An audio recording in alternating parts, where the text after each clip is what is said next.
Важные новости, которых так ждали таджики. Подписывайтесь на обновления и точно будете в курсе всего самого важного. В Таджикистане официально введен. С 1 февраля энерголимит в некоторых районах страны частично отменен. Так, как сообщил Раджабали Баяков, главный инженер распределительной сети Бахтара, которая обслуживает 13 городов и районов Хатлонской области, в настоящее время электричество подается в полном объеме всем потребителям. Никаких ограничений нет, сказал он.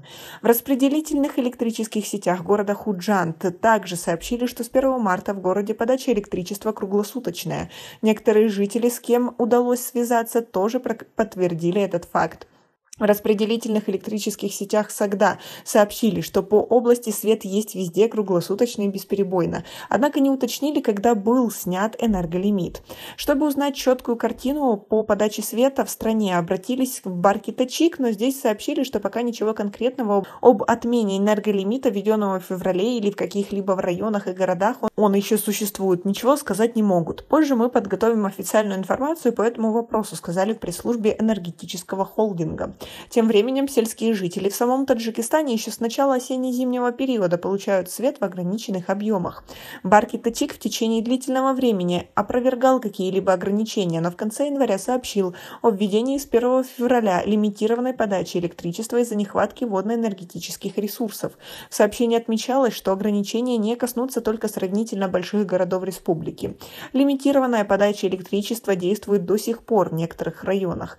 Барки-Тачик ранее говорили, что снятие ограничений зависит от погодных условий и водных запасов. Как вы относитесь к таким объяснениям, и есть ли у вас энерголимит? Напишите нам, пожалуйста, в комментарии. А в это время Таджикистан за первые 2 месяца текущего года экспортировал электроэнергию на сумму более $6,5 миллионов, что почти на 32% больше, чем в аналогичном периоде 2022 года, сообщает агентство по статистике страны. Однако поставки в феврале этого года по сравнению с предыдущим месяцем сократились почти на 42%. По данным статистического агентства Таджикистана, в 2022 году республика экспортировала электроэнергию на сумму свыше $106 миллионов, что на 10,5% больше по сравнению с 2021 годом.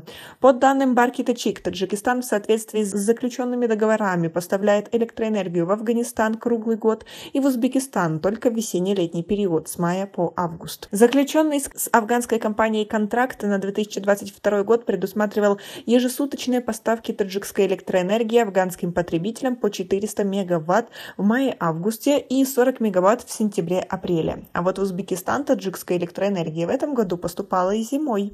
В январе этого года пресс-служба региональных электрических сетей Сурхандарьинской области Узбекистана сообщила о поставках таджикской электроэнергии в этот регион с соседней страны. Руководство Барки-Тачик объяснило это подготовкой энергосистемы Таджикистана к присоединению к объединенной электроэнергетической системы Центральной Азии. Тем временем сельские жители в самом Таджикистане еще с начала осенне-зимнего периода получают свет в ограниченных объемах. Как вы относитесь ко всей этой ситуации? Как вы думаете, а не пора бы таджикам спросить с правительства, что вообще происходит? У нас пока на этом все. Оцените наше видео подпиской и лайком. До скорой встречи!